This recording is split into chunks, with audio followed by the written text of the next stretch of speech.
तो यहाँ पे प्राकृतिक कायिक प्रवर्धन जो है स्पेशली कितने भाग के द्वारा होता है, तो यहाँ पर सबसे पहले हम क्या पढ़ेंगे, भूमिगत तना। भूमिगत तना का मतलब क्या होता है, जो तना कहाँ पाया जाता है, जमीन के नीचे वाले भाग में, ठीक ना।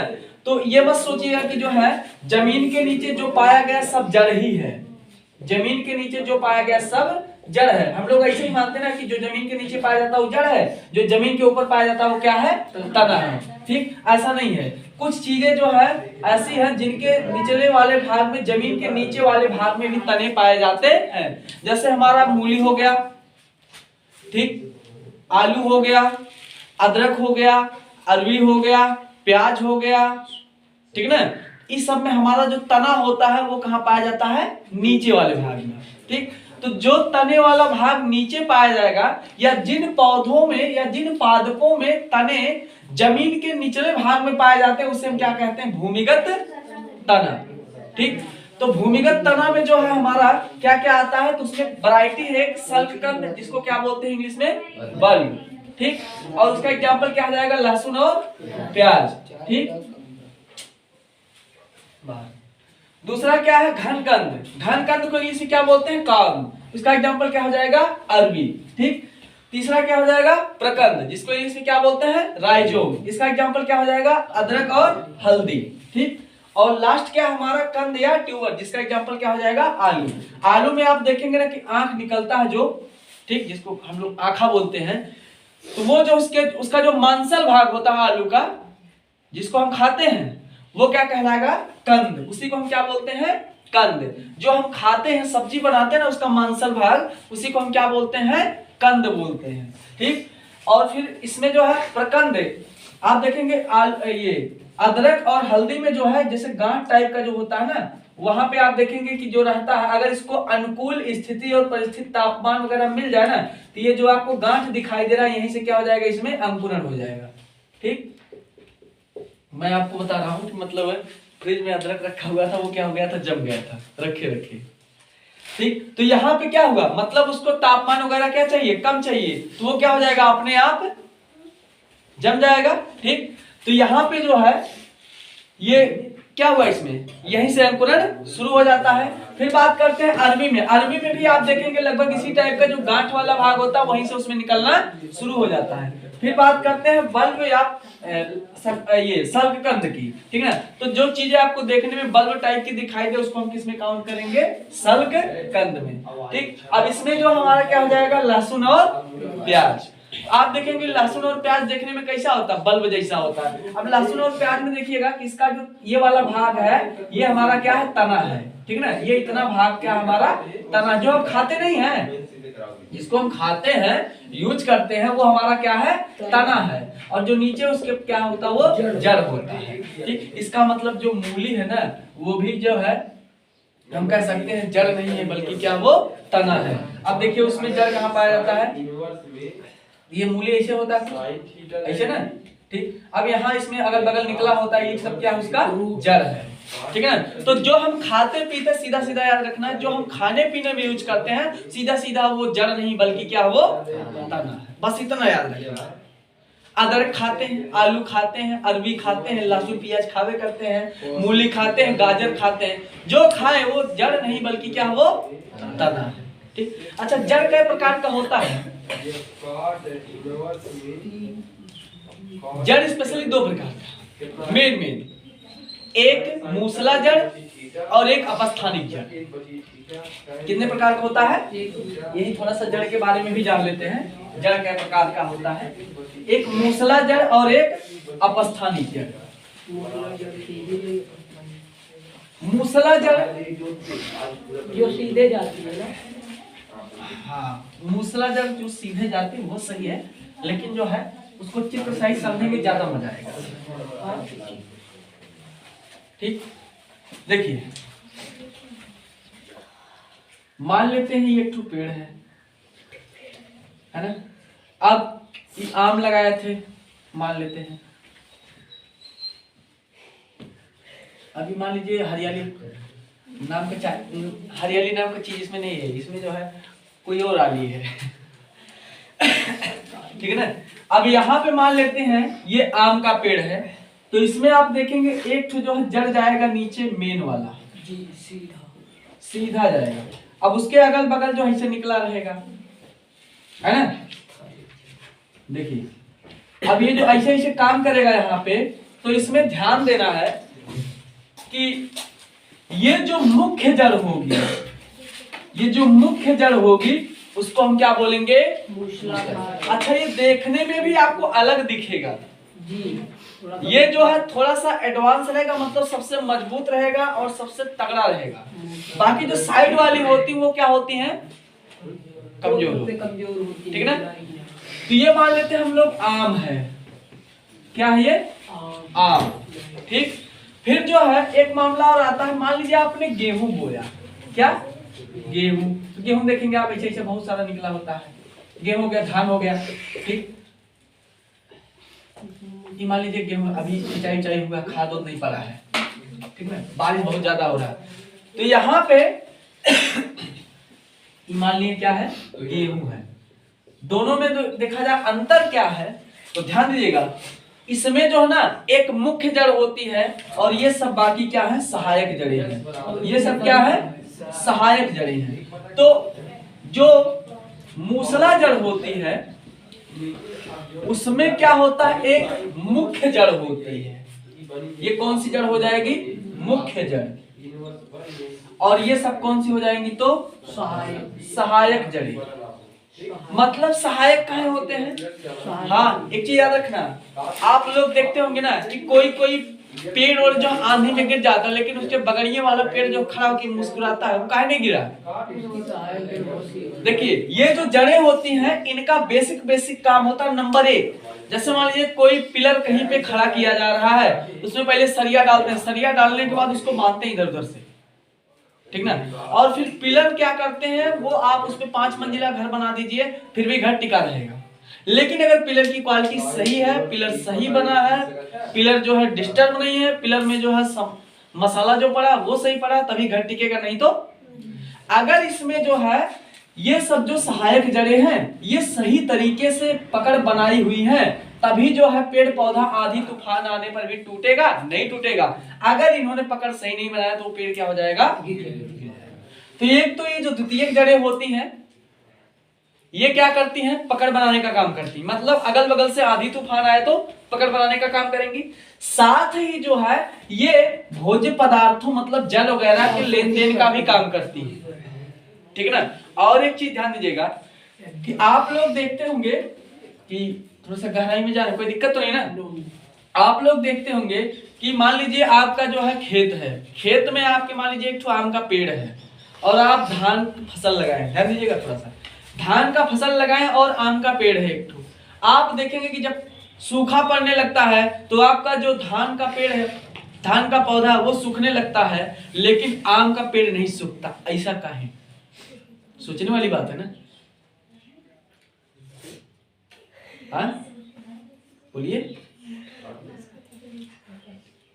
बहुत ज्यादा है जो नहीं वो बात नहीं। होराइजन के बारे में नाम सुने हैं, होराइजन पहली बार नाम सुन रहे हैं? जो मृदा की परतें होती हैं, सॉइल की जो लेयर होती है, ठीक है ना, उसको हम क्या बोलते हैं, होराइजन बोलते हैं। इंग्लिश में क्या बोलते हैं उसको, होराइजन। टेनियर में लिखा हुआ होराइजन किसे कहते हैं, एक दिन हम देखे, हमको ही बताइए, सूझे बेवकूफ बना रहा है, मतलब जो है लिखना चाहिए ना मृदा की परतें, अंग्रेजी में लिखा ऐसे, हिंदी अंग्रेजी वाला वर्ड हुआ जो हिंदी में लिखा होराइजन ऐसे। अब बताओ यार, जो लड़का पढ़ा है मृदा की परतें, वो होराइजन बोलेंगे, बोले हम तो पढ़वे नहीं किए, हम काहे करें इसको। कक्षा 12 के टेनियर में सीधा लिखा होराइजन, तो इसलिए अंग्रेजी जानना बहुत जरूरी। अच्छा चलिए मान लेते हैं यहाँ तक अभी चल रहे हैं। तो पहले जो है जड़ का प्रकार पढ़ लें। अब देखिए इसमें क्या होता है, एक मुख्य जड़ होती, बाकी सहायक जड़ें होती, उसको हम क्या बोलेंगे, मूसला जड़। लेकिन जिसमें पता ही ना वो कौन सा मेन जड़ है और कौन सा सहायक जड़ है, उसको हम क्या बोलेंगे, अपस्थानिक जड़ें। बात समझ आई, कोई दिक्कत। इसको जो है ना आप कह सकते हैं झकड़ा जड़, झलियावा जड़, है ना। क्यों, क्योंकि इसमें झाल टाइप का आपको देखने में लग रहा होगा, है ना। बात समझ आई। कोई दिक्कत नहीं ना। अपस्थानिक जड़ और मूसला जड़ क्या होता है? अब हम लोग थोड़ा सा जान लेते हैं यहीं पे कि कोई भी पेड़ पौधा जो है अगर बड़ा हो गया है उसी स्थान पर उसी खेत में लगा हुआ है, लेकिन वो नहीं सूखता, लेकिन धान की फसल सूख जाती है, यही ना। तो देखिए एक चीज आप लोग सुने होंगे, केसिका जल सुने हैं? केसिका जल, डक्टाइल वाटर, मृदा में पाया जाता हाँ। बताइए केसिका जल होता क्या है? नहीं पता है? चलिए कोई बात नहीं। जैसे मान लीजिए बारिश अभी खत्म हो जाए, बारिश के 3 दिन बाद, 2 दिन बाद आप जो है ना कहीं पे खड़े हैं, देख रहे हैं मिट्टी सूख गई है, वहां पे थोड़ा सा नमी हो बस, इसके बाद आप जो 2-4 बार ऐसे पैर मारेंगे तो देखेंगे पानी क्या आ जाता है, ऊपर आ जाता है। उसमें जो पानी जो है ना नलिका के रूप में व्यवस्थित था, वो पानी क्या हो जाता, ऊपर आ जाता। उसी को हम क्या बोलते हैं? डक्टाइल वाटर या केसिका जल। उन्हीं केसिकाओं के माध्यम से होता हुआ पानी कहाँ जाता है? धीरे धीरे नीचे जाता है, ठीक। और वो लगातार, अब ऐसे तो है नहीं बोरिंग करवाया सीधा गया, कचरा वचरा सब लेके गया, नहीं, इधर उधर दाएं बाएं घूम घूम के जाएगा, ताकि जो कचरा वगैरह उसमें जो गंदगी वो क्या हो जाए, छनते हुए चला जाए, ठीक। यही जल जो है नीचे जाता, तब जाके वाटर लेवल बढ़ेगा, नहीं तो नहीं बढ़ेगा। अब देखिए पेड़ पौधा जो है काहे नहीं सूखता है? हमारा आपका धान गेहूं काहे सूख जाता है ना?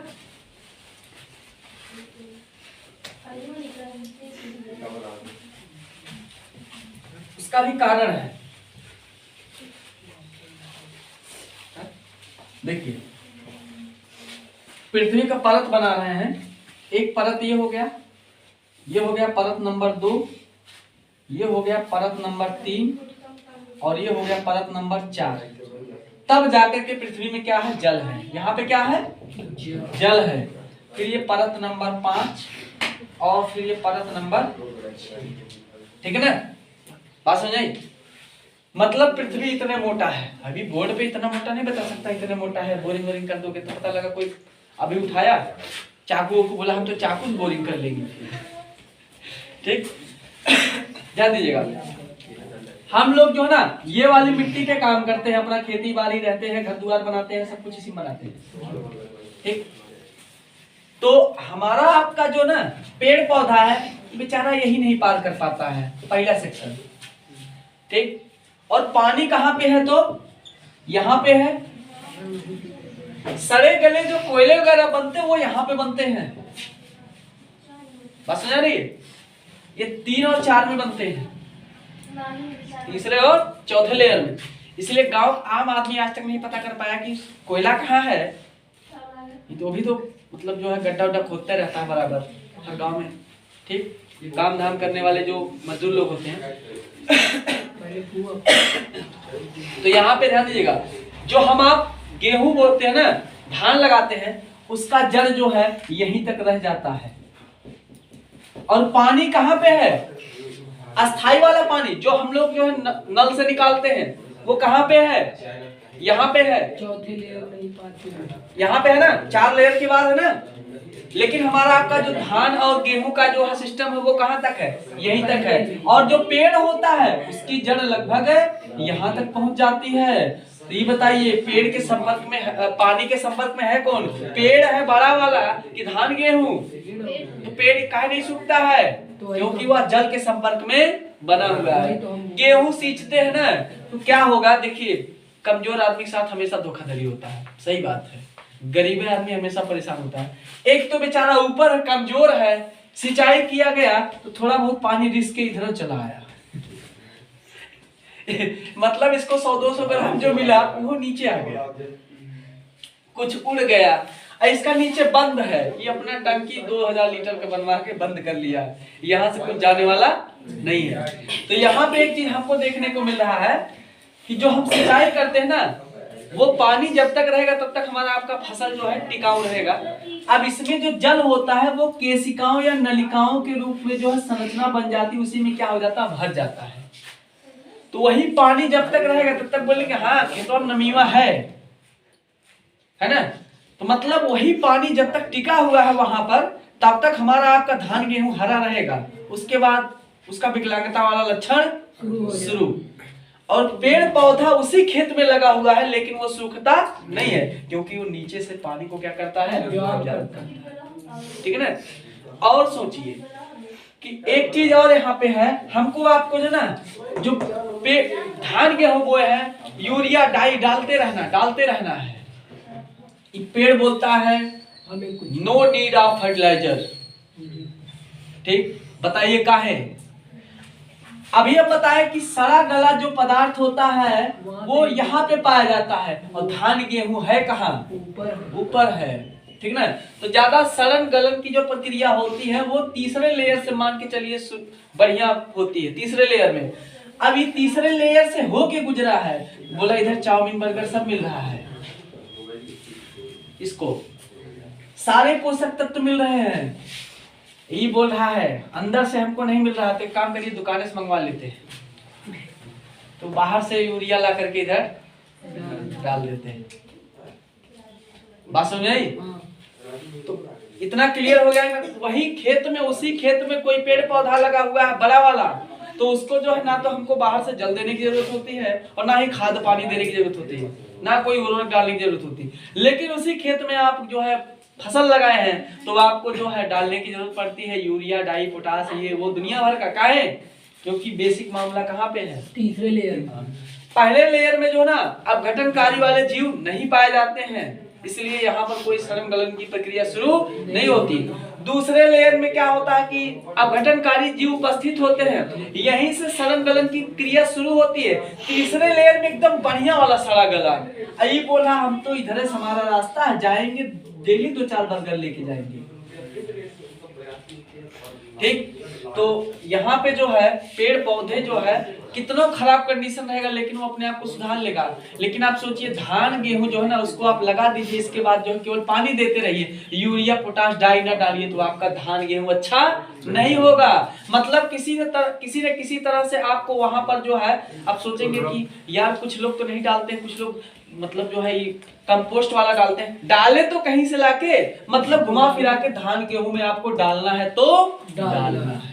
कारण क्या है, समझ में आ गई बात? कहीं डालना पड़ता है क्योंकि उसी मिट्टी में भी लगा, उसी मिट्टी में भी, लेकिन अंतर क्या है? पोषक तत्व ऐसे नहीं, पोषक तत्व तो जिस लेयर में रहता है ना उस लेयर तक जो धान गेहूं पहुंचे, ये सब होराइजन का कमाल है। ठीक है ना? कुछ लोग गन्ना वाला को होराइजन मत याद करना, ठीक है ना? बस ये छोड़ दे, चाहे और छोड़ दे।